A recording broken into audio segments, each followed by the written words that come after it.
Osiris.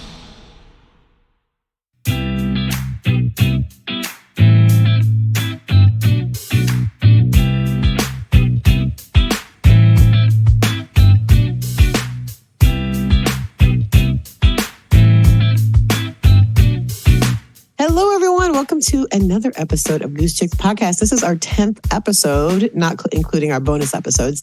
We are an all-women-led show focused on the band Goose and the community that supports them. I'm Leslie Mack, producer and co-host. And today we're so excited to explore the spiritual connections in Goose music, lyrics, and fans. And we're going to touch on Rick's experiences with Hari Krishna and the healing power of music. And we're going to be joined by an expert in this area, Nikki Jones, who's actually in the midst of doing research on the, quote, yoga of Goose. So really excited to talk with her later in the show. But first, let's do a little check-in. How's everybody doing? How's life treating you?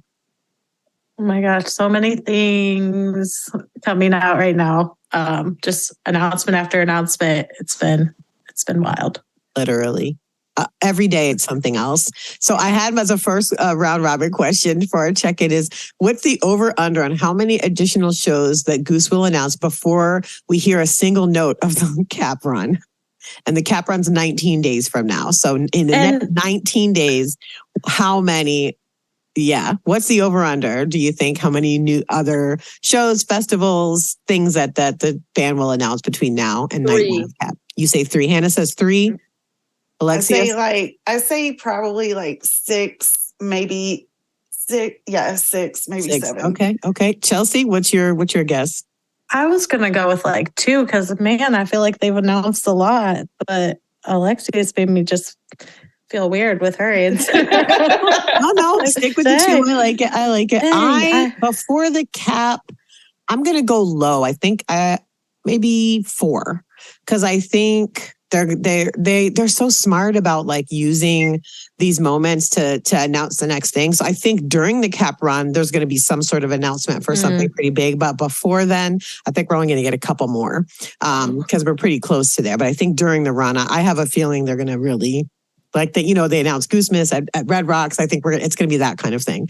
That I don't have any intel, so I'm not like, you know, right. I don't know. I know nothing. I know nothing. It's just like a thought I have. I sat down. The reason I'm saying that is because I literally sat down the other day, like I kept saying, and I like mapped out their course and like how many weeks that they have available, what's available, when's available, you know, like what shows. And yeah, so my husband and I already had this argument this week. So it's a constant topic in my house as well. Yeah.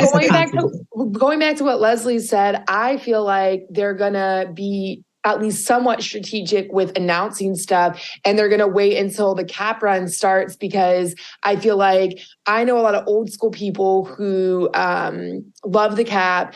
Some people have even seen some of the sit-ins with Phil and Bobby at the cap. And so like, they're like, oh, maybe I'll go to Goose Cap, right? And so like, I feel like that's like a space for them to get new fans who are like kind of hearing about this Goose band, you know what I mean? So that's why I think they're going to wait to announce a lot until after the cap run starts. I'm just saying 6 because like, you know, there are a lot of single dates that haven't been released. And I think that at the cap that they're going to release something super special. Again, no intel, but I just imagine the way the past has gone, the way that I think about it is I look at the past and it's kind of like an algorithm in my brain. Like, okay, this is, you know, this is the way it's been done. They like to surprise this way, you know, probably this, but they also have to put out, you know, so many single dates in between so many festival dates, you know, and then if they're going to announce something special at the cap, you know, like maybe they might announce like the whole rest of the spring tour or the whole rest of the summer tour. So yeah, y'all could tabulate right. Hannah, you took my answer. I was going to do like 3 or, you know, I was like, oh, I don't want to be like right on top. You know? I think I'm just like in denial. And well, the problem is then we all want to go to these shows. So this That's is what I'm saying. like I think I'm like right? in denial. Like, please don't announce anymore. Don't announce anymore. I finalized my traveling plans. I'm like, I got a trip each month. I'm gonna go, you know, and I'm like, every time they announce more shows, it's just like more FOMO for me. Like, I'm just kind of like, I don't like the festivals as much because I want like 2 sets of Goose. Like when I have 1 set of Goose, I'm just like, no, it's never enough. Next? It's like, never enough. So I'm just like kind of waiting back, like, all right, when are we going to announce these single dates? But and for some of the fests, aren't they playing more than one night? Like days, they're playing 2 both nights at days. And I think Resonance, they're doing 2 sets, 2 nights. So you get 4 sets during Resonance. Yeah. So like I'm allegedly. Yeah. I don't know about Resonance, but allegedly. I mean, I have tickets, but we'll see if it actually happens this year. Hopefully it will. I think it's, and you're right, Alexius, about just looking at history. As I said, Red Rocks, they announced Goosemas. The Tonight Show, they announced the spring tour. But I will say one thing I find very suspicious, that both Fish and Goose have announced their summer tours, 0 dates in August. Yeah. Something's happening. I don't know what it is. I'm just naming that as a like very strange thing because Fish's summer tour goes through July. Blank space in August, and then they're at Dick's for Labor Day as they usually are. And so, I don't know. It's just a big hole in both of their schedules. I find interesting. I'm hoping that they're listening to this, and I might just totally throw the Goose talk out the door. But but I was looking at like they also have a few weeks free in June. So this girl over here, my birthday is June 11th. Last year, Legend Valley was on my it was on my birthday and everything. So I'm just over here like praying to the Goose gods that we have like another festival, like a Fred or something, because there's like a 2.5 week, no shows, no nothing scheduled. And so I'm like, please come out with like a Fred 2 or something, give us a festival, just them. I've been hearing a lot of Fred chatter on Facebook groups. So again, nothing official or anything like that, but no intel. But I've just been hearing a lot of people on Facebook groups saying like Fred Fest 2.0, like, so I'm manifesting that for you for your birthday is what I'm trying to say. Thank you.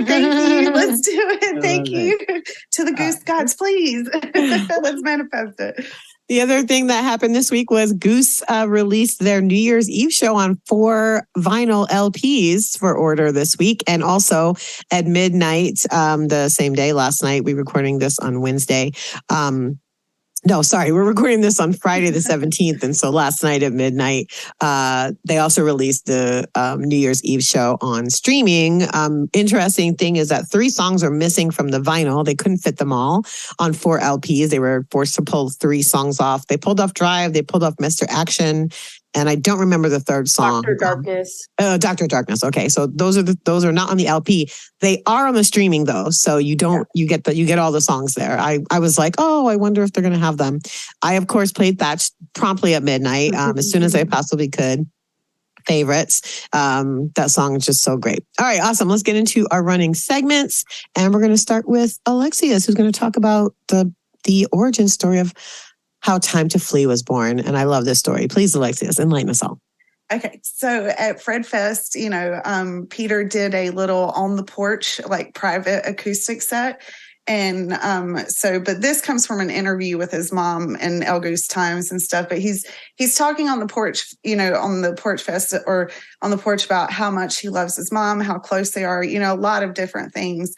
And so this was really cute to hear from Rita and stuff because she's a big inspiration in his life. And so how Time to Flee, like the origination of Time to Flee, Peter was still with Great Blue. He was living at home with his mom, which a lot of us do and have done until we're on our own. And so he was playing a riff off this music, going up and down and singing the hook. And so he comes to his mom and he's like, oh, Mom, listen to this. And his mom says, Peter, it sounds just like an elevator going up and down, up and down. And so then they began thinking about words that rhyme with elevator, alligator. and his mom just absolutely loved it. And so it's just so cute that they have such a musical bond. Like, that's just so awesome. So, Time to Flee was born. And thank you so much, Rita, for helping him write that. And so it's so cool. Like, now every time I hear Time to Flee, I'm going to be thinking about Peter and his mom. And then I was also like watching a video about Red Rocks and how his mom drops him off at Red Rocks and stuff. And, I was just like, that is like the coolest bond ever. Like, Peter, you were teaching everyone just to love your parents so much. All these guys do. Like, they're so like, Ben's so close with his family. Peter's so close with his. And, it's just really cute. It's really awesome. And Rick's really close with his at Goosemas. I met, I can't tell you how much of his family. I was like, holy cow. I think there were like 40 something of them there. So it's really cool to see how much their family is inspiration to them and support them. I love that. That reminds me. Oh, go ahead, Kelsey. Go ahead, Chelsea. I was just going to say, that reminds me, yesterday, Peter was on the Always Almost There podcast live with them. Shout out to them. Yes. But he was also telling the story of when Trey played Redbird with him, and his mom was there for that. Mom was there, and how much that meant to her, and meeting Trey, and the love he shows for his mom is just amazing. Just remember when that happened, when they came out and they started playing Redbird, and I was like, oh my God, Trey's playing Redbird. And then I looked at Drew and I said, if he sings the second verse, I'm going to start crying. And then I said, please. And then of course, Trey starts singing the second one, and I just whipped my head to look at Peter's face. And it was just, literally I was a puddle. Like, you could just see how much it meant to him, and what a moment it was for him, of this beautiful song he wrote about his mom, for his mom. And then now to find out that she was there and got to hear it, like, and that Trey texts his mom now, like, all of that is just so cute. And awesome. I loved it.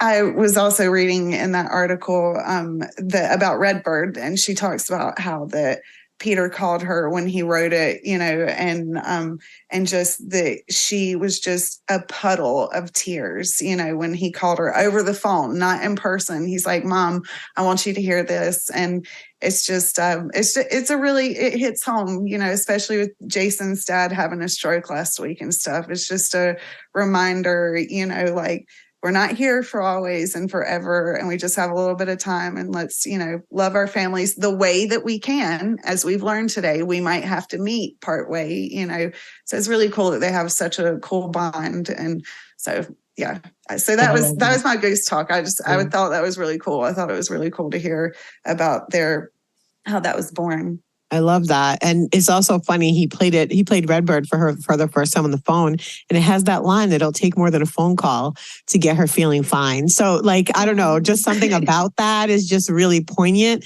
that he recognized, like, I'm giving you a phone call, but I know it's going to be more than this that you need from me, right? To be feeling all right. I can't even imagine if my son like called me sang that song and said, I wrote this about you, Mom. Amazing. They're so cute. All right, we're going to turn over to Chelsea to talk about our fan art spotlight for the week. Yeah, so as you all know, I make tie-dye. I do ice dyes. And today I wanted to highlight another tie-dye artist, because there are a lot of us out here in the Goose community. So I wanted to talk about Western Sun Tie-Dye, which is by Tonya Williamson. She's amazing. She's a hospice nurse full-time, and then she does tie-dye on the side. She does small batch ice dyes, and she does amazing things. Like, not only does she do t-shirts and that sort of stuff, but she does amazing tapestries. She has these really awesome, like, button-up collared shirts, dresses, jumpsuits. She even has like pillowcases and like comforters and stuff. Amazing on her website. She also just launched a new Goose Chick sticker you can find on her website, which is really fun. She's starting to get in the sticker game, I hear. So look out for that. I chatted with her a little bit, and she told me that tie-dye brought out her creative side, which was lacking a lot in her life. And Goose and its community inspires her daily. She loves sharing her creations with the Goose community, and she's hoping she can do a collab sometime in the near future. If you guys are listening, hit her up. You can find her website, www.westernsuntieDye.com. And then she's on Instagram and Facebook at Western Sun Tie-Dye. I just went to that site and I want everything on it. So yeah, but definitely check it out, everyone. It'll be in the show notes. Seriously. Really beautiful stuff. Really cute. I've actually been following her. Like I when I clicked on, I was browsing the website, and like I remember her posting on social media about changing her logo. So like I recognized her logo and stuff, but I did not know that this wasn't her full-time job. Like I had no idea she was a hospice nurse or anything about her personal life. And there's a special place in the world for hospice nurses. Like they are not like regular nurses. So they are special angels. So that's really cool. Yes. Shout out to her. She's just wonderful. So support Tonya. Yes. Thanks, Chelsea. And again, well, of course, everybody will know this will be in the show notes, and we'll also tag Tonya when we post the show. All right. And for our podcast blowdown, we're going to turn it over to Hannah and talk about a show that she holds near and dear. Thank you. Yeah, thanks for letting me do this. So this podcast is, I think, a little bit different, but today we're going to highlight a podcast called Voice is Power. And it is actually a podcast about the Black student experience at the university where I work, which is Coastal Carolina University in Conway, South Carolina. And so this student, Tyreek Pierre, he's really active on campus, and he wanted to give space and voice for Black and minority communities at the university. And so that's sort of what the platform is for.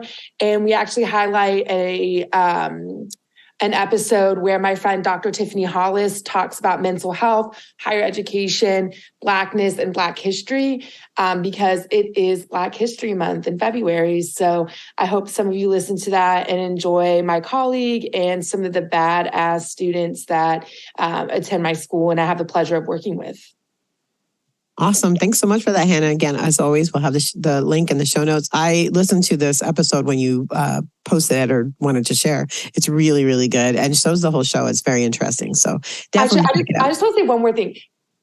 Dr. Tiffany Hollis is like famous on campus. You cannot walk on campus without people literally being like, hey, what's up? Hi, Dr. Hollis. Like everyone knows her in the community. And actually this will air after she receives this gift. She always wears teal. So we call her Tealfany Hollis. Her name's Tiffany. And I found out recently she doesn't have teal or mascot related earrings. So I just got her a pair of earrings on Etsy, and so I'm going to gift them to her because she just had a birthday. So she like embodies what it means to be a Black woman in higher education. And she's a huge inspiration for me and a lot of people in our communities. Absolutely. Thanks, Hannah, for sharing that. All right. We're going to take a quick break. We're going to be back with Nikki Jones. We're going to get into the yoga of Goose. We'll be right back.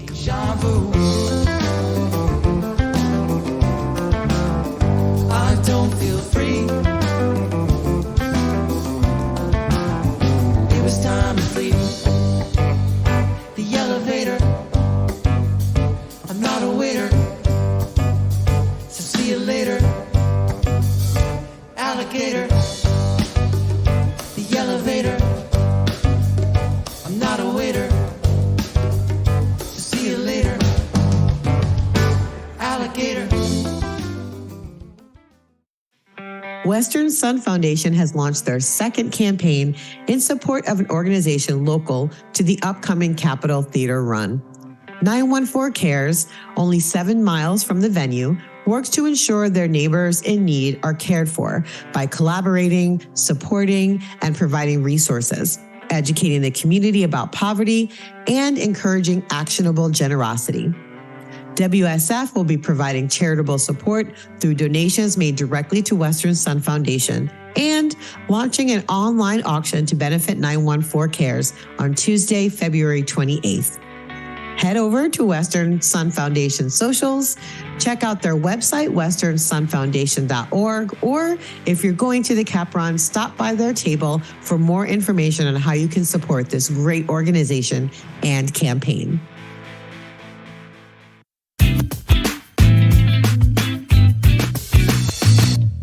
Welcome back, everyone. We are so excited for our special guest today. I'm going to turn it over to our contributor, Chelsea Long, to take the reins for this interview and introduction. Go ahead, Chelsea.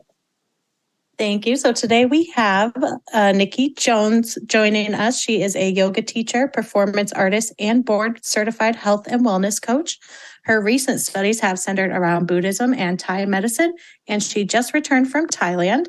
And she's been going to Goose shows or jam band shows in general since 2005, and first saw Goose in 2021 at the Pines, and that was in Eau Claire, Wisconsin. She is also a very dear friend of mine. She has been with me through my spiritual journey on Goose, and you've heard me shout her out a couple times as I talk about my story. So I'm super excited to have Nikki here today.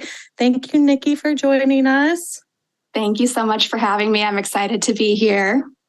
So let's get right into this. Tell us about your first experience seeing Goose, because I know that you connected yoga to Goose pretty immediately. Yeah, absolutely. And you already mentioned it, but the first time that I got to see them live was in July 2021 at the Pines Music Park, so Eau Claire, Wisconsin. And first of all, I'll just say we were so spoiled at these shows because that venue holds like 5,000 people. I've been there for another music festival, and because of COVID, the capacity was limited to like 1,000 tickets. So we just had all of the room in the world to move around at this beautiful, outdoor forested venue. And like I was talking about before the show with you ladies, I just always love the crowds in Wisconsin. I feel like the fans are so chill and so nice. And it was just the most like relaxing, beautiful weekend. But kind of taking it back, I guess, to the first time I even really learned about Goose, because it kind of plays into things here. Is the last show that I saw before COVID shut everything down was Railroad Earth in Chicago. And some friends of ours, Missy and Alex, that would normally be at that show, I'm like, where are they at? Turned out that they had gone to see Goose first and were coming to the Railroad Earth show later. So I'm like, interest peaked, what is this band? And my husband, Matt, had heard of them. He said he'd been hearing really great things about these guys. And so after that, he starts kind of putting them into the rotation more. We start listening and really loving what we're hearing. I would say that kind of peaked around like Goosemas at the Rockefeller Center. I just remember kind of dancing around our living room to that and being like, wow, I think we're pretty big fans of these guys now. We know these songs and they just seem like they're having so much fun and we loved it. So it really became our mission at that point to go see them live and to really get to know them. Because I think at that point, they didn't even have that many albums released. So there wasn't as much to dive into. We really needed to go see them live. Like I said, everything about that weekend was just magic and beautiful. They played an incredible couple of nights of music. I feel like the first night was very dancey and fun. And then the second night got a little bit darker, which tends to be a vibe that I like a lot. So especially during like Rosewood Heart and Spirit of the Dark Horse, I just felt like the whole crowd went to like another planet together. And the really interesting thing for me was that throughout COVID, I had really like shut off this creative part of myself. I think that maybe it was a little bit out of like self-protection or like a defense mechanism, but maybe 4 to 5 weeks into COVID, when we could really tell that like things weren't turning around anytime soon, it just shut off. Like I went from being a flow artist, a dancer my whole life, an acrobat, and a yoga teacher, to just not even thinking about those things for probably over a year. And actually, like a month before the Pines, a friend of mine had referred to me as an artist. And I remember the first thought that came to my mind was like, I'm not an artist anymore, which is so sad, but that's really how I felt at the time. And I feel like during that weekend at the Pines, all of a sudden, just like kind of seeing the creativity flow out of the band really kind of brought it back out in me. And so I get home and, there's always those couple of days where you're like blissed out from a really great concert, but it was not just a couple of days. It was like at least a week. I feel like my feet never touched the floor and just like spent this whole week really being drawn to meditation again and kind of dancing again and really thinking creatively. I was even doing like some free writing and some free drawing, which I'm not normally a drawer, but started doodling and a lot of like kind of scenes from the weekend, I guess. So I was like kind of doodling like forests and stars. And at one point, the mantra came back into my mind, Soham. It means I am that. And it's a mantra that I was taught by one of my yoga teachers and just kind of felt compelled to share that. And so I had recently joined the Goose Chicks group on Facebook, and kind of against my better judgment, because I have not typically loved jam band Facebook groups. I'm sure other people can agree. We're going to double tap on that. Yeah, we'll double tap. 100%, definitely. So I really kind of took a chance by going in there and being vulnerable and talking about this experience that, I thought people might just laugh at, but felt really important to me. And much to my happy dismay, I had a lot of people really connect with me and write really positive things. Thank you for sharing. That sounds really interesting. And specifically, one gal, her name is Hannah Kent Ritchie, and she actually shared something really specific with me. She said, there is like a sister meditation to that Soham, and it's Hamsa, and they basically mean the same thing, but here's this amazing book, which I do have. She said, you should go read this and check it out. And so to me, I thought it was so cool that not only were people kind and connected with me over this, but she actually helped me advance my spiritual practice and move forward in my yoga journey through that process. And her friend Kate, great timing, actually just launched a platform called Conscious Together, and they do meditation and cacao ceremonies, and they've done that, I think, even before Goose shows, and I know before Red Rock shows. So really cool to make that connection and to have that creativity all kind of rise back up and that yoga philosophy kind of come back up for me, thanks to that experience.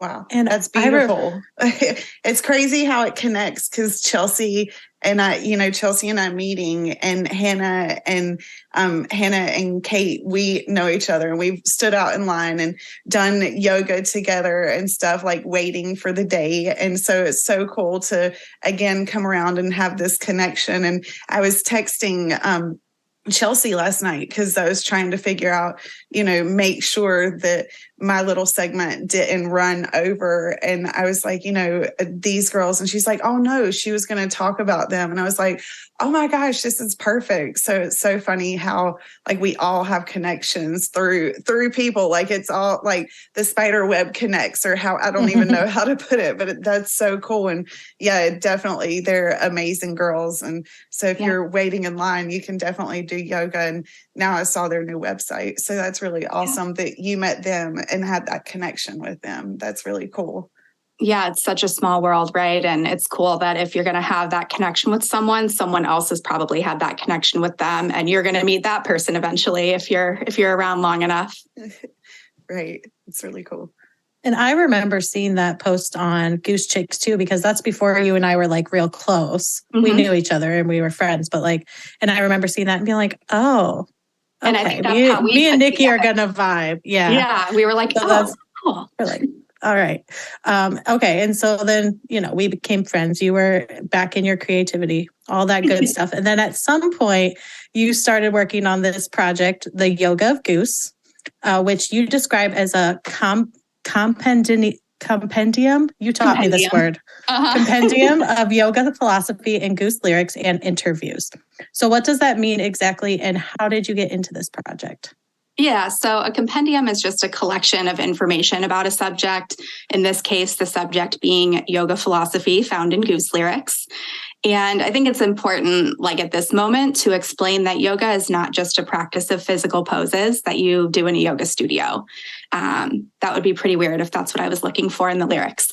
But I think a lot of people here in the West, maybe that's the only exposure they've had to the word yoga. So just to kind of explain what yoga philosophy is, yoga is a collection of spiritual development practices. It's meant to train the body and mind towards enlightenment and total self-awareness. And it's pretty inextricably linked to Hinduism, but it is not Hinduism. It is separate. So these practices actually come from, it's a Sanskrit word, rishis. And these were basically the hermits who kind of lived in the forest and dedicated their lives to studying the laws of nature, studying their own breath and body and mind. And then those teachings, the things that they discovered through those practices, got handed down verbally, got handed down eventually in writing through some kind of ancient Indian text that we still have access to and can draw on. And there's a lot of yoga philosophy found in Goose lyrics. Now, I don't think that Rick sat down and was like, I'm going to put yoga philosophy in these lyrics, but I think that it has come up because of who he is and his prior studies. And I feel like anyone who's been exposed to yoga listens and picks it up very quickly. You see a lot of people coming into the community, and the first thing they do is kind of come to maybe Goose and say, like, I feel like there's a deeper meaning to these lyrics, or I feel like I'm hearing this or that. And of course, they get a million smart aleck answers back to them. And what I would really love to see, these are people who are thirsty for knowledge, who want to know more. And I would love to have a resource to point them to where we literally link, like, here's the lyric, and then here's where you actually find that concept in these ancient texts and in the yoga philosophy, and like truly give them a jumping off point for further study if they want to do that. That's really cool. I didn't know until just now that yoga was more than just exercise. Well, I mean, you know, meditation and different things, but just putting it together like that, that's really awesome to know. Because last night I was definitely like, I wonder what, you know, I was very intrigued because I was like, how is this going to go together? And I kept Googling it and could not put it together. So it was very, very aggravating last night. So I was very, very much anticipating today to see how this worked. And that's really, really cool. And not, you know, a lot of knowledge to learn and really awesome. And I think I'm going to struggle. I struggle still to explain yoga in any kind of simplified way. There's like the saying that if you can't explain something simply, you don't understand it well enough. And I will say, yes, that's 100% true. Like, I can't possibly understand yoga well enough, you know, with the amount that I've studied and just the amount that any human person can. It would take lifetimes to understand. And so I'll make mistakes, and I'm not an expert on this topic, but I just want to share what I do know and what I've been grateful to receive. I'm wondering, Nikki, has Goose been the first band that you've been like, oh, I can really easily see these connections? Or is this something that you've experienced with other musical genres or you know, performers? Yeah, so definitely Fish came first in this regard. My yoga teachers were huge Fish fans, and it definitely came up. But I will say that with Goose, it's much more specific. This is the first time where I've gone not just like, oh, this is a yoga concept, or this feels like, you know, kind of in line with my spiritual beliefs, to literally being like, here is the lyric and here is a line from the Bhagavad Gita that I can pick out, you know, so much more specific at this point. Very cool. And as we talked about that, Fish. And everyone listening, lottery's happening now. So make sure you do your mail orders soon. The 27th, it stops. So get to it. Okay. So we're done with the shout out. That's Fish. All right. So some of the songs we all have noticed, most people have, that they actually include Sanskrit directly, like Indian River and Madhuvan. So tell us a little more about that. Yeah, so I think in terms of finding yoga or Hindu themes in the lyrics, these are the low-hanging fruit, I would say. I just started with those because not only are there ample translations to be found, but there are quite a few interviews with Rick where these have been specifically brought up, and he's talked about them in depth and talked about his background. So for those, like when it comes to the compendium, it's more about just sharing the links to the translations, sharing his own words about them. But, you know, for example, like in Indian River, the Sanskrit is, you know, an ancient Indian language. It's what all of the Hindu and yoga texts are really written in. And the translation to English is that no one can cause the destruction of the imperishable soul. And then we have Madhavan, the Sanskrit we're hearing are actually names because it's referencing a story of Dhruva and the Madhavan forest. And Rick has shared in interviews also about his involvement with Krishna consciousness. Can you tell us a little more about that?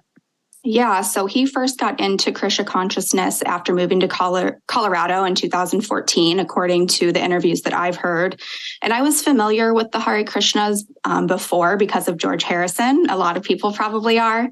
It's a very specific lineage that worships Krishna, who's a god on his own, but he is also an incarnation of Vishnu. And this is where, for me, it's like easier to tie it back to yoga because like in Hinduism, there's this triad of three gods. There's Brahma, the creator, Vishnu, the sustainer, and Shiva, the destroyer.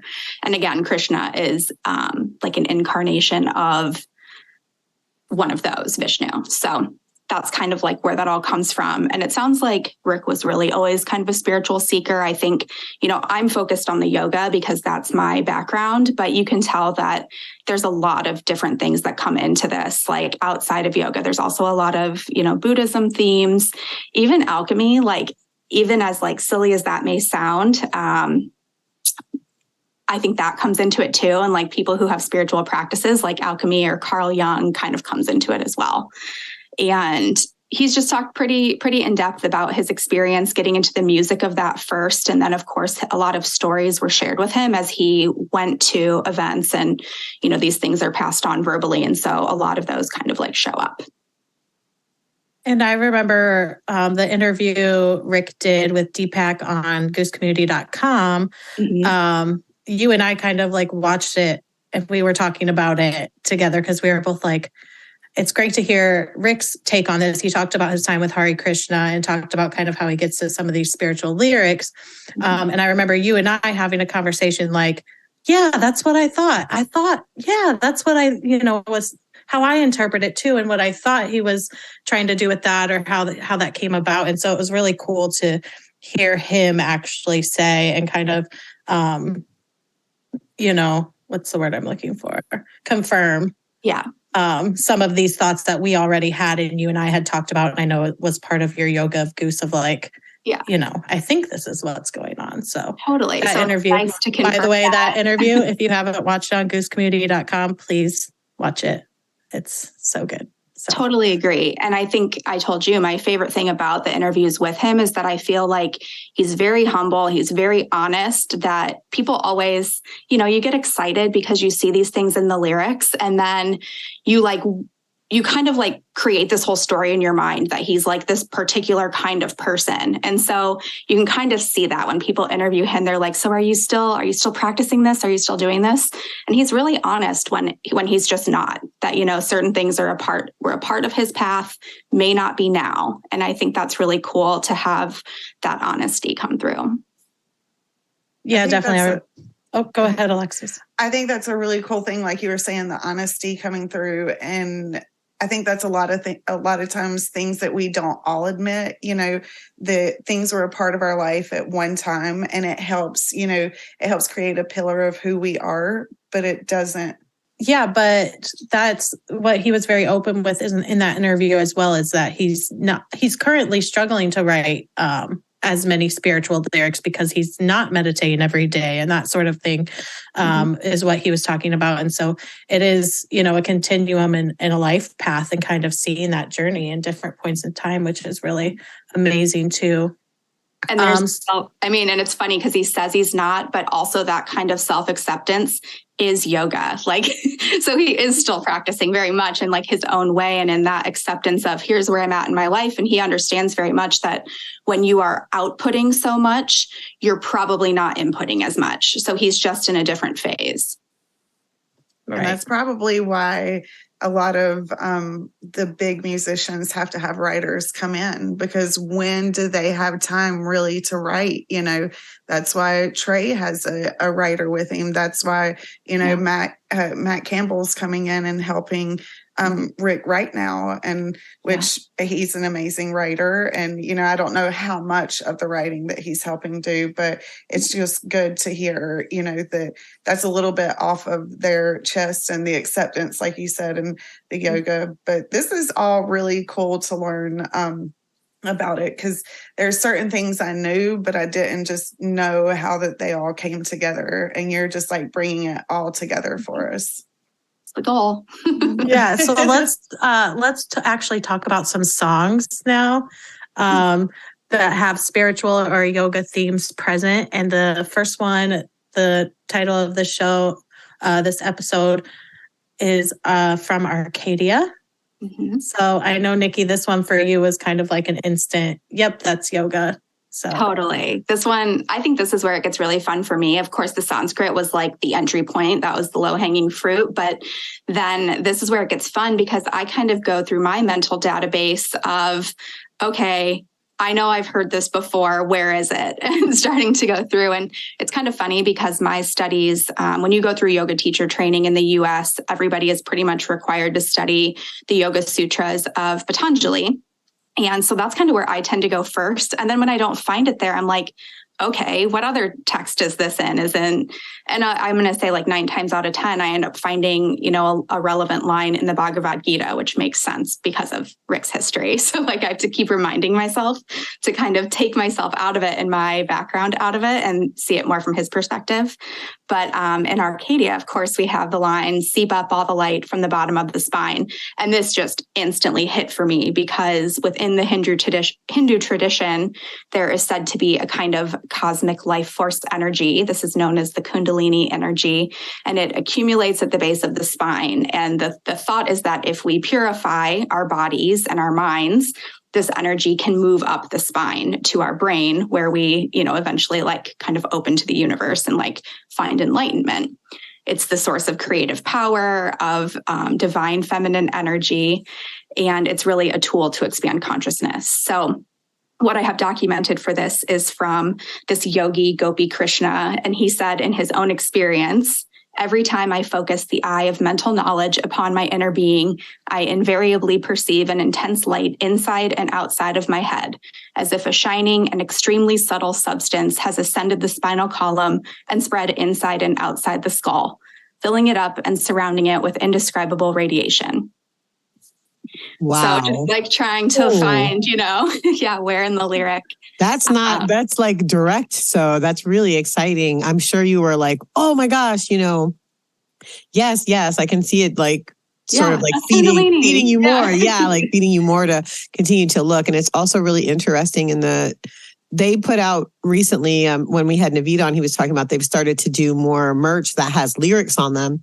And so they had, on the last tour, they had a Seep Up All the Light sweatshirt and I think a t-shirt as well. So this is just really interesting to me that's like the lyric. Oh, look at Alexis is wearing it. Y'all can't see, but we all can. Alexis has it on right now. Seep Up All the Light. Seep All the Light. And so it's interesting. I wonder like how they're pulling these things. Obviously, that's a big lyric in the song, generally speaking, but it's not the biggest. I don't think it's the one everybody always sings, right? But they chose that one to be the thing that they highlighted in the merch. So this is really just like kind of making a few connections in my brain as well, too. Yeah. Now that you say that, me as well, because, if you're going to put something out into the world, they've obviously been vocal that they want to put positivity and creativity and kindness out into the world. That's what they want all of us to focus on.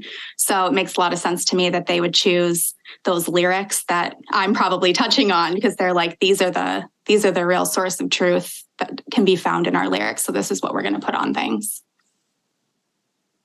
It's beautiful. And then, keeping with the theme of light, which I'm sure the light is a yoga concept. I know for me, spiritually, I have my own version of all of this, but, the light to me is very important in my spiritual journey as well. So as we move on to Western Sun, I know there's a lyric there about light as well. Yeah. You're not this body. It's only a spark of light. So that's where your business name comes from, right? Yeah. So actually it was, when I was thinking of my business name, I was listening to Goose because I was like, it'd be cool to kind of get a Goose lyric or something, related to Goose in Western Sun. Yeah, you're not this body. It's only a spark of light. And so my business name is The Light Within. Came from that. So I love that. I believe we all have a light within. So and light definitely is a concept that comes up a lot. It's actually the first part of that lyric that stands out to me personally a little bit more. You're not this body, because that is something that is also very ubiquitous within yoga teachings, is that we are not the body. We're not even the mind. We are the consciousness that pervades the body. And so, again, that just to give the very specific documentation for that, the Upanishads are another historic yoga text, and that's very present in there. There's a lot of different names for it. They call it often the self with a capital S. Some people might say God, some people might say consciousness, or even the symbol Om is considered representative of that which is in all of us. And so for me, that lyric is very, very yogic. And then as we move on to Empress of Organos, which we've talked about this song on our podcast before, but what are the spiritual themes in that one? Yeah. And this is where I say, like, not everything is like just yoga. There are definitely some other things. Like for me, the lyric, you say, looks like rain today. We say, oh, what a day to be living. Obviously, this is just a beautiful sentiment about gratitude, accepting light and dark in general. But that reminds me a lot of more from the Chinese philosophy, which the Tao Te Ching, and really the origin story from China is that it's just, it's all things are light and dark at the same time. And to ignore one or only focus on one, you're going to cause suffering because you're just ignoring the other. And so I love that this song is like kind of about acknowledging both and just having gratitude for the day. We love that song. Yes, Chelsea's our own Empress, as we like to refer to her here on the show. Aww. I love that. That's so sweet. That is so cool. I didn't realize that at all, that it had a yoga or thing in it. Yeah. I think we're getting into the ones now where it's a little bit fuzzier. Like there's some that are much more easy to document. I think Empress of Organos and then also Creatures. So that's another one that like, these are more my interpretation probably, especially Creatures. But when they say, old man, tomorrow's not your home, this moment is the only thing you know. This is a concept, again, that for me just like really connects to yoga because we are told that we only have the present, that the past and the future are concepts of our mind. Only the present exists. So I think of this song like he's like maybe honoring, creatures, animals' ability to have that present moment focus, or maybe even like a little jealous of their ability to be that way.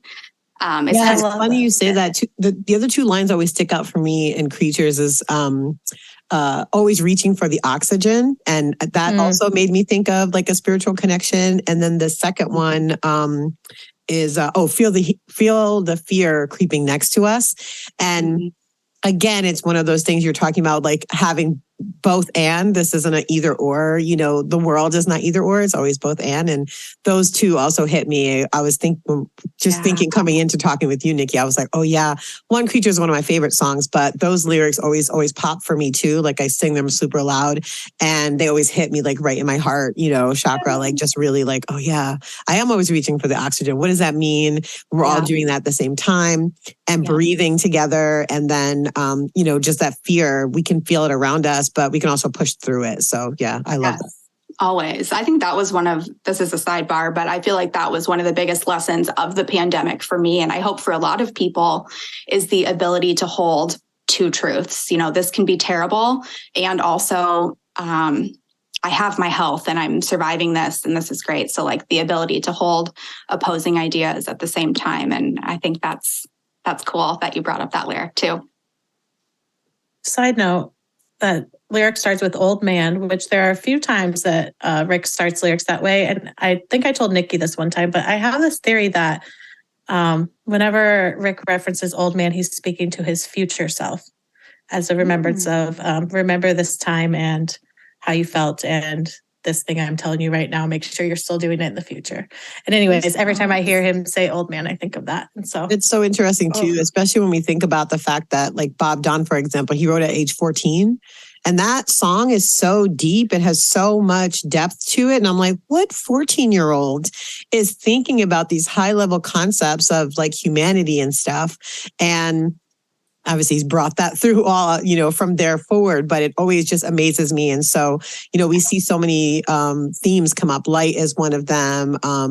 Old man is one. Water is very present in so much of Rick's lyrics. And so, yeah, all of that I'd connect with too. Yeah, I love that theory so much. I never thought of it particularly that way until you said it, but I absolutely love that. It makes you like think of it differently when you hear it too. So anyways. It does. Try it next time. Love it. And then California Magic is one that you also had said, was that one of the more, not as in your face themes, but I think it's has religious themes. Definitely. So I want to hear about that. Yeah. I mean, I think this is kind of their ultimate song about like every human's mission to like seek peace and acceptance and having different paths to that. And he has specifically said in an interview before, there are many ways on the roof. And I think the song just exemplifies that, everyone finding it through their own avenue. It's pretty much it. Yeah, I think that is just, for me, I know it's just about everyone having their own thing that brings you joy and brings you peace. And whether that's like surfing, they talk about, or rollerblading, or, fixing up your car, or whatever it is, that thing is, your religion, quote unquote, of what you, strive for to bring you joy, to bring you peace. And everyone's journey is different, and it looks different to different people. And that's why you can't understand looking from the outside. So that one to me has been, I know that's a newer song, but it's been more recently for me of understanding that and how I probably perceive other people, because I've worked a lot on my internal journey. And now I think I'm focusing on and what about the people around me and that sort of thing. And so I just love that song. Bringing more understanding for other people. Always. Yes, exactly. I have like the best idea for a video for California Magic, right? So one, it takes place at Venice Beach, and Rick kind of walks through and he's kind of observing, and so are the other guys. They're observing all these different people and the different, kind of scenes that they set throughout the lyrics of the song, the leopard skin lady and the preacher with the megaphone and all of the different things. And then at the end, they sort of are recognizing that each of these people are worshiping in their way and like where they find spiritual connection. And then it ends up with them on a stage, and that's where they find their spiritual connection. And then they kind of end the video playing the song like on Venice Beach. So I don't know. That's just I just think it would just make a really great video and be so, so cool, and really in the spirit of that particular song, and really lean into like all the things that we get out of it. We talked about it on the show not that long ago, California Magic. So yeah, after we had that conversation, this like whole video treatment like ran through my brain immediately. I almost had that experience too. The California Magic meme that I made is literally my friend on rollerblades at the beach with a megaphone. I could just see a strong image. It was in Honolulu, not Venice Beach, but it was our son Julia's birthday, and Suki decided that, which is my ex-partner, that she was going to get Julia a megaphone. We don't know. I don't know why. She was like, I think this is a good gift for Julia. And Julia is like a hardcore skater. And so she had also gotten a pair of roller skates, like really like fancy roller skates. Cause our friend Jonathan was like, I think you should roller skate in addition to skateboarding. And so like that was my night that night. And it felt very spiritual because it was like one of the last weekends that I spent in Hawaii. And so I made a meme. That's an amazing story. That's the best story ever, Hannah. I love you. I love that. To each their own. It's perfect. That was right. I'm trying to teach my 12-year-old that now, and myself, not just my 12-year-old, because I live in the deep South, and Leslie, we live down here, Hannah, and it's just very hard to be kind of hippie-ish and just different and tattooed up like I am and stuff. Like, I mean, it took my mom 3 years to get used to me and stuff. She's just like, oh my gosh, what is wrong with you? You are covered in tattoos, like what's going on? And so, but I have to remind myself every day, like, hey, this is what makes these people happy, and this is what makes me happy. And so this is the way that I've been able to come to peace and, in this place. And now I absolutely love it. It's absolutely beautiful. But because of that, I just didn't realize, how far down, and California Magic now is going to be like my favorite song. Like it's been y'all's favorite song and stuff. And that's what I've gotten out of it. But now I'm going to be like blaring that all the time. I love that. And I love that you also seem to be looking for an acceptance of other people that maybe don't even give that to you. And that's really how it starts. Oh, I love that. This one, I'm going to have trouble clipping this show. I'm going to let y'all know that, like finding which clip to post for the promos, because it's like gem. Everything is so great. I'm so grateful you're here, Nikki. Thanks again for joining us. Thank you. Love it so much. We do have a few more songs if you want to chat about those. I know we have a little bit more time. Yeah, so, I can keep these ones a little brief. I think the last couple of songs that we noted here, I'll say like All I Need and SOS, especially like now we're really getting into songs that are more about mindset. And like I said at the beginning, explaining yoga, this is about training our minds in the right direction. All I Need, have to give another sidebar here. This is a personal favorite and one I'm still chasing. So if they wanted to play it in Madison or Chicago, wouldn't be mad. But really for me, this is another one. I probably should have mentioned it sooner. That jumped out at me because the style of yoga that I have been trained in, or the lineage, is Ashtanga. And there are kind of two key teachers of my teachers. Fatabi Joyce is one of them. And he had a saying, practice and all is coming. And then another disciple of the same teacher, this teacher's name is Iyengar. And in his book, Light on Yoga, he says, the yogi makes his life as simple as possible and trains his mind not to feel the loss or lack of anything. Then everything he really needs will come to him by itself at the proper time. He recalls the promise given by Krishna to Arjuna in the 9th chapter of the Bhagavad Gita, which is, to those who worship me alone with a single-minded devotion, who are in harmony with me every moment, I bring full security. I shall supply all their wants and shall protect them forever. So, of course, in All I Need, we have All I Need is coming, though it's not here quite yet. And the only thing you can do, and the only thing he can do in that song, is to just believe that and to keep going. I love that. I'm also put in mind of what's the part of the song where he says, I'm actually going to pull up the lyrics real quick. Why can't I find it? There's a part where they say, this is not all the lyrics. Actually, just keep going. I'll come back. I'm going to find better lyrics. These won't work. Let's see. Oh, wait, I pulled up the wrong lyrics. I just love it. I'm going to stay on All I Need because I just love this song. I'd like to be closer to me or who I think I want to be is also part of that. And I think that's just, something I'm always striving for. And I talk about a lot is staying authentic and staying connected to your true self and your beliefs and things like that. And so I really connect with that lyric in All I Need. Yeah. And I think there's sometimes when we talk about focusing on not lacking or, just accepting, there can be this idea that, well, then you shouldn't desire to be any particular way. But that's not really true. We are humans and we do have desires. And the point is not to disregard them. It's to not let them cause you suffering.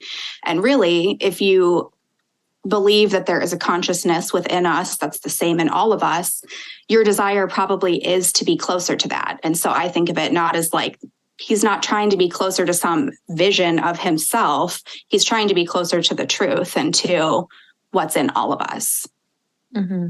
Yeah, I found the lyric. Sorry about that, y'all. But where it's I think the third verse where he says, "Dare not talk the truth I have locked up inside. Where is that key to the chain holding back my mind?" And so when you were reading those two quotes from the two yogis, I was like, oh wait, that's literally what Rick's talking about in this song, which is we do have everything. All I need, but there's this specificity of unlocking that within ourselves, right? It's not just, I'm just waiting for it to come. It's no, I am waiting for it to come and I'm being patient and I know it's within me and I need to figure out what the key is to kind of open myself up so that I can get where I'm supposed to be. So I love that. Yes, I love that. That's so good. And I mean, that's why we study. It's not just sitting around and waiting. There's a reason that we seek knowledge. Knowledge is the pathway, you might say. So that's another one that pops in there. But I think that's a really great line to call out. And for some reason, that line always reminds me of a string cheese song that I love. What is the song? Now it's my turn to be stumped. But yeah, the chains come undone is the lyric that I'm thinking of from the string cheese song and kind of the same idea. I think if like religion's always been like a big thing that I've studied. I guess it's just been something that you've seen that's such it causes such bad treatment between people, like, you know, and just like, oh, you're going to hell, all this, and just like pretty much like a big main problem of cause of contention between people. And so, but that is the thing that if you, any type of religion that you believe in, and I think it gets deeper in, you know, in Buddhism and Hinduism and stuff, that any religion is that we're only here for one lifetime, you know, and that you have to follow your consciousness. But also, you know, the next lifetime is not going to be the same. So you need to, you know, you need to put forth and do what you feel good in doing and help the world. And, you know, like the Dalai Lama said, and not leave it worse than it was when you came here. When you got here, leave the world a better place than when you leave it a better place than when you got here, and don't leave it more dirty either. That was one thing he added to the thing the other day. So I think that's beautiful to hear. I think that's a reason that a lot of people just connect with and don't know, like, it's always that I don't know why I connect with this band. But, you know, reading it and breaking it down like this is because, oh, wow, like no matter what, we've all been taught in some way these things, and you can go forth and study it more. And like we've all done, we have gone forth and studied it more because it's opened our consciousness to, oh, wow, this is right. And it, you know, and a lot of us, like, it happened through the pandemic that we were able, like you were saying in the beginning, like, you know, that we should take, like, that there were bad parts, but there were also good parts to it. And if you looked at it both ways. So I think that this is really cool. And no wonder we all relate to it and just don't see, you know, and we all just love each other because we all have this in common. It's that beauty and that love and that light that we all just want to see and want to be spread for everyone.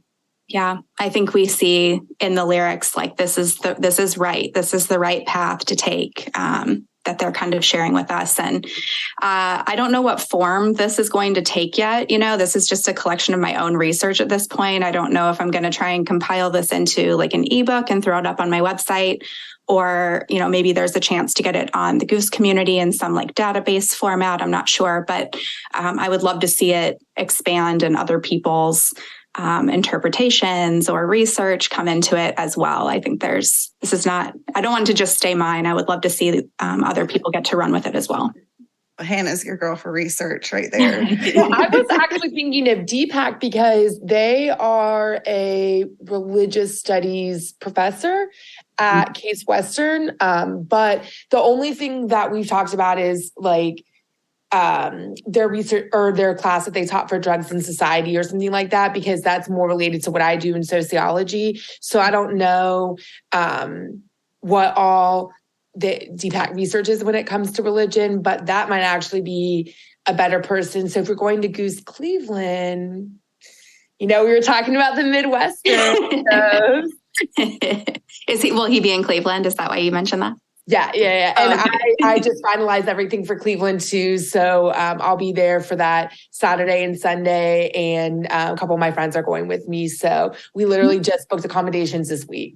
That's awesome. I also know that Micah, Ben's brother, she is, I think it's a Judaism religious professor. So she has a lot of knowledge. So, you know, I'm sure that she would love to talk about, I don't know, but, you know, usually when you study that, it's very interesting to speak with others. So she might be able to help point you in the direction of how to, you know, it'd just be really cool. I'm just all about it. Like, I love it. I don't study it, but I'd love to hear about it and see your research on it. So that's really cool. I hope that goes well. I feel like we have to put for our next season some sort of like spiritual episode where we can have a bunch of different folks that are kind of looking at Goose lyrics, Goose music from some different, you know, religious perspectives and spiritual perspectives. So it's like my brain is like turning now because we have so many people that are connecting to, you know, Goose in some really unique ways and making connections with each other as well, and also connecting spiritually to the music. I know, like, to me, it's like Drew said to me the other day, I don't know what song we were listening to, but there was one where it's like, oh yeah. We're at the altar, and he's like, to me, the rail is the altar. Like that, I'm here, I'm worshiping. Like that's what I'm doing, Yes. And it hit me when he said it out loud. I was like, oh, that's what I feel. It feels like church to me. It feels like I am, I'm here to worship with people that are like-minded, that are on a path together, even if it's for this little bit of time that we've created this, autonomous zone that we can be in together. And what Goose, if I'm making a comparison, which I try to do sometimes with other jam band communities that I've been a part of, what I've seen is that autonomous zone carries way further outside of the shows with the Goose community. And it doesn't just stop in the parking lot where people like flipping each other off as they're leaving shows, which I've seen in lots of other shows, no band names needed here. But I'm just noting that I just know when we coming out of Fish shows, it's like, out of Goose shows, it's like that feeling, that energy, that spirit is still super present, and everyone's just kind of like talking with each other. I remember Goosemas, especially when everybody kind of just filtered out of the first bank. It was like magical, and everyone, I don't know, it just felt like there was something really special in the air, and you could just really tangibly feel it. And that happens so often at Goose shows for me. No one wants it to be over. Everyone's still like, oh, we've got to hang out. What are we doing? Where are we going? Like everyone's like following each other. Like, what's going on? Where are we going? What's happening? Yeah, but I agree with you, Leslie. Like, I really do feel like I'm at church at a show. Like, I was think I was telling Nikki one time of like the closest I ever been at a Goose show. I was like right in the second row at the Sylvie last year, and I don't even recall watching the show because my eyes were closed the whole time. I was just like, in the music, like a meditation, and just, I really like half the time I don't even watch the show. Sorry, guys, because I really am. I'm just like eyes closed into it. Like I would. That's why I always have on sunglasses. Experience. That's why I always have on sunglasses. Nobody can tell what my eyes are doing. I'm always like, Some people have to go home and rewatch it. Yeah, I say all the time, like, I can't wait to see this show because one, it's hard to like pick one person to look at. I'm always like, vibing with different members of the band. We're so lucky. This band is so talented. So wherever you look, you're seeing like a really amazing musician performing, but also sometimes I'm just like internally feeling something. I remember at the Joy, I can't remember which song it was, but I literally started crying. It just like something just really came over me. And from that point forward, I just remember like, okay, I have to treat these shows a little differently and like understand like, okay, I'm going to be in a specific kind of state of mind and like prepare myself, because it caught me completely off guard how emotional I got really quickly. And it's been better now since I go in with sort of like preparing myself for those feelings and how I'm going to be situated. But yeah, it's definitely very emotional, very personal space, and very, you just get really in tune with things. And I dance a lot. So a lot of it is also really embodied as well. Which is great. Michael, who we had on the show, he's like texted me. I don't know which show it was. I think it was New Year's Eve. He goes, "Oh my God, I see you rocking out up front. Like I can see you." And then somebody tagged me on Twitter and said I had big rail energy. And I was like, it's the biggest compliment I've ever received in my entire life. I was like, yes. Love it. So we will all be together in Chicago, including Nikki. So we're super excited about that. Chicago is going to be so lit. I'm so excited about it. Party. Truly. It's new venue too. I'm excited to check out a new venue. Yeah. My brother-in-law lives in Chicago, and he gave me the skin. He said it's actually a really good venue. It's really nice. And they have like a really great beer garden for those that imbibe. And it's like a really good vibe. So it's right across from Goose Island. So he's like, it'll be a really good time. I'm trying to get him to go. We'll see. Maybe you'll meet him there. We'll have birthday cake, I think Friday, because we have 2 birthdays in our little group. So me and my niece are going to make a birthday cake, probably funfetti on Thursday. Gotta be funfetti. What other cake would you make for a birthday? Funfetti. Exactly. In the name right there.